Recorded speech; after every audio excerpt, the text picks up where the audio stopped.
Mõnda aega tagasi käisin ühel väga-väga põneval koolitusel.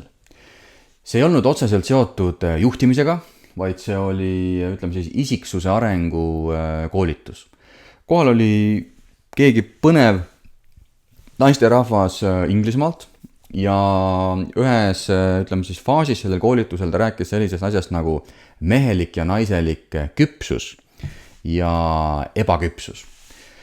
Asja mõte oli siis selles, et nii nagu igasugune taim küpseb, nagu igasugune vili küpseb, nii küpseb ka inimene. Ja sõltumata siis tema soost on olemas nii-öelda küpsed ja ebaküpsed viljad. Küpsed ja ebaküpsed mehed, küpsed ja ebaküpsed naised. Esmalt siis see ebaküps pool. See on see osa meie ühiskonnast ja see osa meist kui meestest ja naistest, mis peegeldub eelkõige oma sisemaailma eitamises. Kui me võtame ühe sellise ebaküpse mehe ja ma olen kahtlemata pikki aastaid, võib-olla enamuse oma elust olnud täiesti ebaküpse mehe musternäidis. See on mees, kes õpib ära noorest peast, et olla tõeline mees on olla tugev. Mehe tunnuseks on tema rusikad, tema lihased. Mida tugevam sa oled, mida rohkem teisi mehi sa suudad alla suruda, ehk siis selline nagu alfa mentaliteet, seda mehelikum sa oled. Miks? Sellepärast, et mida tugevam alfa sa oled, seda rohkem justkui siis see naispool näeb sind atraktiivsena. Sa saad hakkama elus, mis ei pruugi tegelikult niimoodi olla, sest et sellisel ebaküpsel mehel on tegelikult väga-väga palju maske ja see, et ta näib ühele ebaküpsele naisele, et ta on väga-väga tubli ja saab hakkama, siis ei tegelikult ei pruugi nii olla, vaid see võib olla mask. Need on mehed, keda võib nimetada siis kõige sellisemaks tugevamaks machoks. Need on mehed, kes varjavad tegelikult kogu oma sisemise tühjuse, kogu oma murekoorma, kogu oma võib-olla vajaduse, armastuse, helluse, läheduse, intiimsuse maski taha, mille ette on kirjutatud, ma saan hakkama, ma olen tugev, mind ei huvita, ma ei karda mitte midagi, vaata mu autot, vaata mu riideid, vaata mu telefoni, vaata mu 300 eurosid päikseprille, vaata mu soengut, vaata mu tätoveeringuid, vaata mu lihaseid, vaata mind. Ja see vaata mind eelkõige väljendub siis selles, et vaata mu keha. Ära tunne huvi selle vastu, mida ma tunnen, sest see on jama, see on naiselik, see on nõrkuse märk. Ma ei tunne mitte midagi, ma olen tegutseja, ma olen macho. Ära tunne huvi, mida ma mõtlen, see ei ole oluline, sest et ma olen mees ei mõtle, mees tegutseb. Mõtlemine on nõrkadele. Need on mehed, kellel puudub pigem selline eneseteadvustamise võime. Nad ei tea tegelikult väga, mida nad teevad, sest neid juhivad nende segased mõtted, nende segane mõttemaailm ja nende segased tunded, mis tegelikult kerkivad pinnale sügavast ebakindlusest, sügavatest hirmudest, sügavast segadusest. Panevad nad teatud olukorras käituma destruktiivselt iseenda suhtes, oma sõprade suhtes, oma kaaslaste suhtes, aga nad ei analüüsi seda. Vaid nad leiavad sellele alati mingisuguse põhjenduse, miks see nii on. Ma olen selline, keeravad selle naljaks, keeravad selle lõõbiks ja muidugi kõige lihtsam viis on lihtsalt seda ebamugavust ja sellist destruktiivset käitumist kuidagimoodi tuimestada. Ja millega sa siis tuimestad? Võid tuimestada alkoholiga näiteks. Jood täis ennast lihtsalt. Ja võib-olla purjus olekul tulevad isegi mingisugused sinu sellised inimlikumad pooled välja.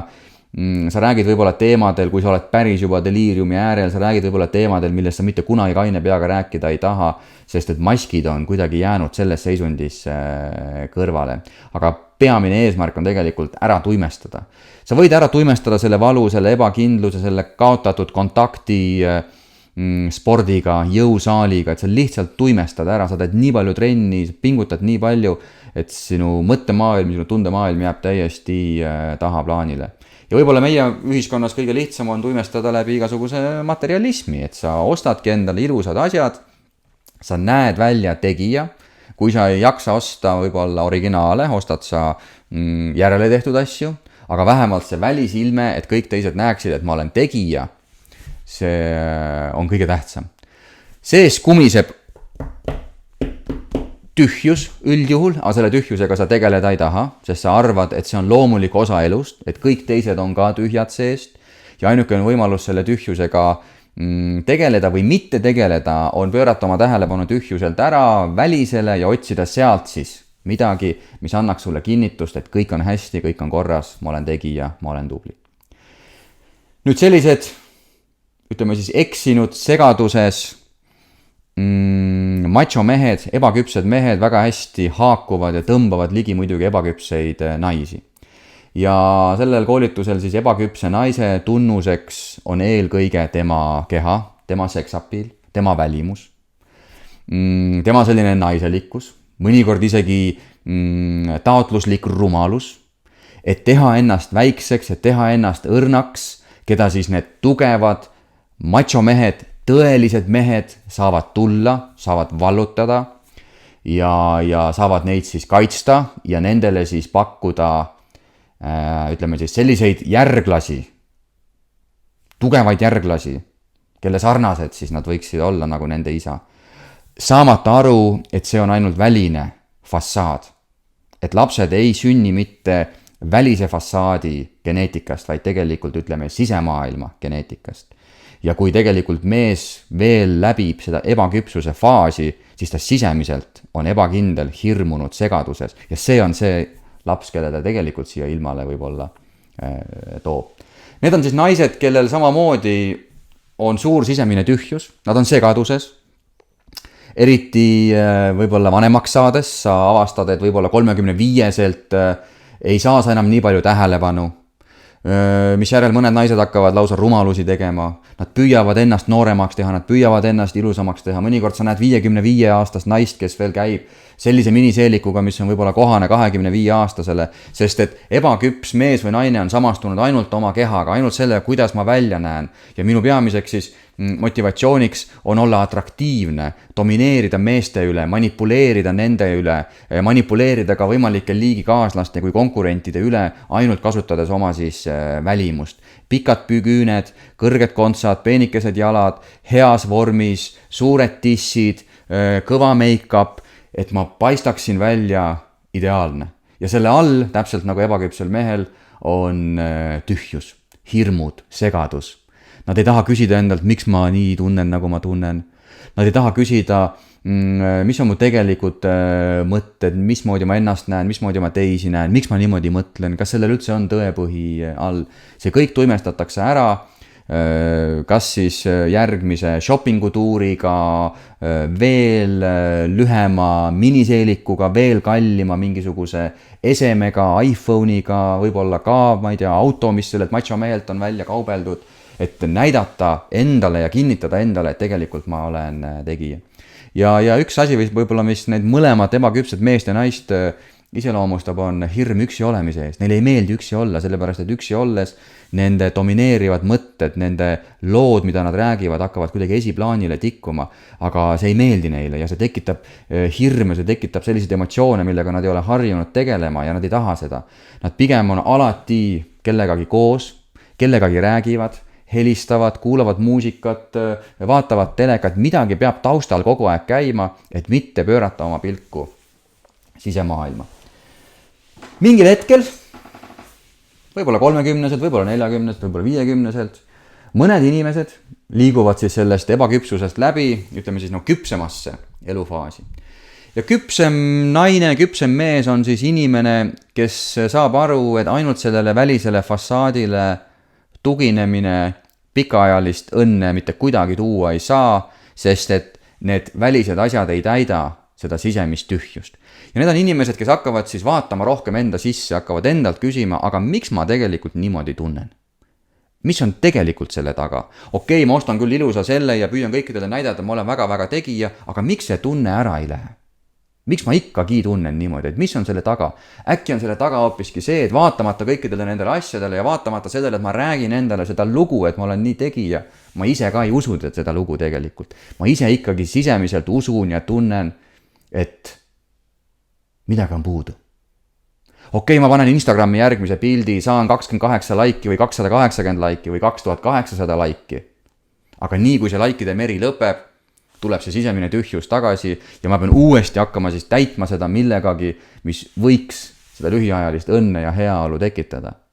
Ja nüüd küpsuse faas viitabki sellele, et sa ei otsi enam seda sisemise küpsuse täidet ja seda heaolu ainult välistest asjadest, sellest ebaküpsest tasandist, vaid sa hakkad rohkem vaatama enda sisse ja rohkem iseendaga tegelema. Ja see on ebaküpsele mehele ja ebaküpsele naisele väga-väga hirmutav, sellepärast, et sa selle käigus pead tulema keha tasandist sügavamale. Sinu identiteet ei saa olla ainult kehapõhine. Sinu minapilt ei saa olla ainult kehapõhine, et missugune ma välja näen, vaid sa pead hakkama tegelema sügavamate tasanditega. Olgu need siis emotsionaalne tasand, mis siin toimub, on see mentaalne tasand, mis siin toimub, uskumuste tasand, ego tasand, lapsepõlveni välja, mis on need pagasid, mille me oleme lapsepõlvest kaasa võtnud. Äkki need haavad, äkki see ebakindlus, äkki see tühjus saab juba lapsepõlvest alguse.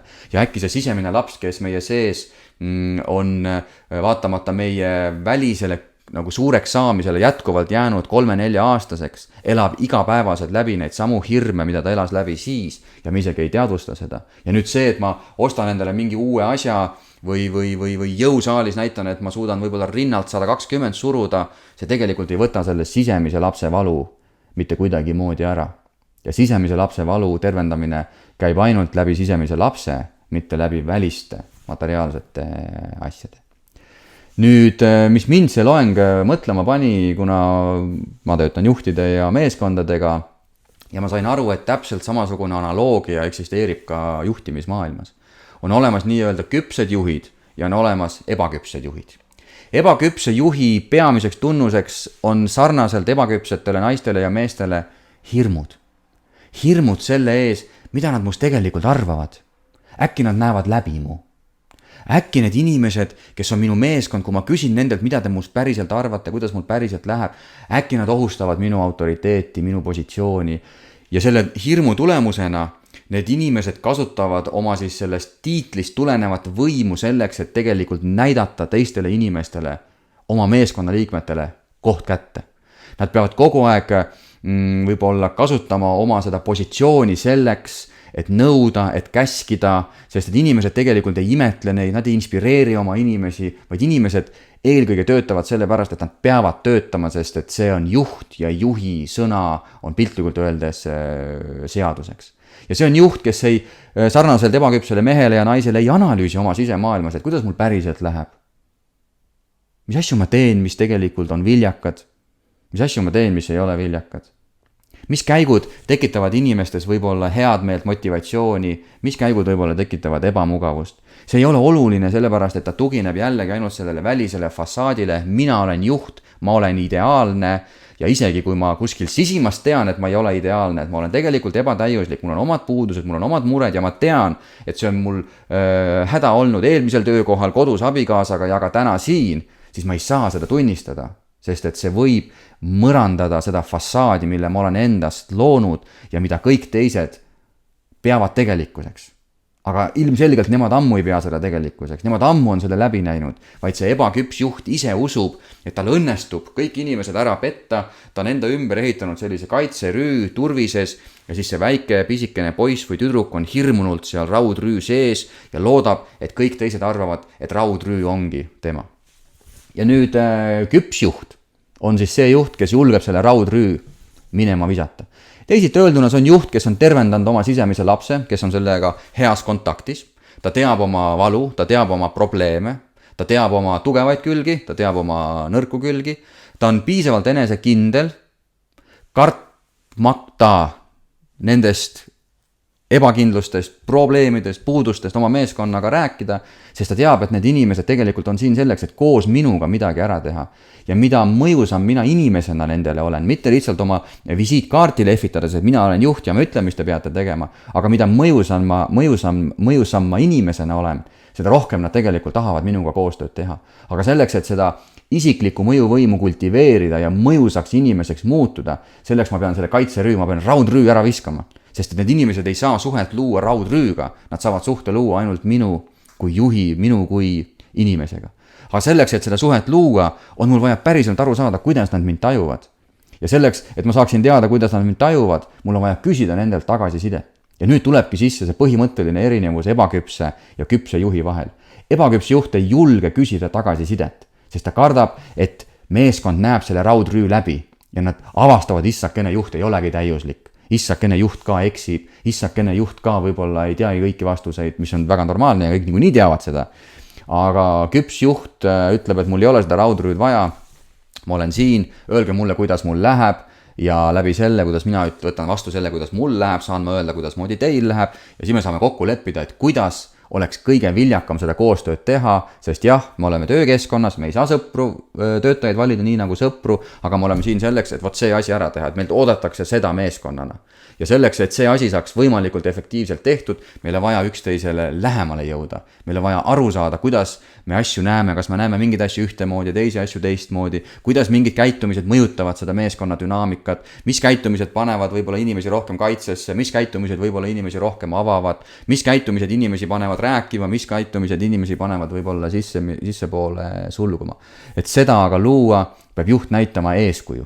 Ja eeskuju tähendabki selle turvise äravõtmist ja seeläbi tegelikult inimeseks saamist meeskonnas.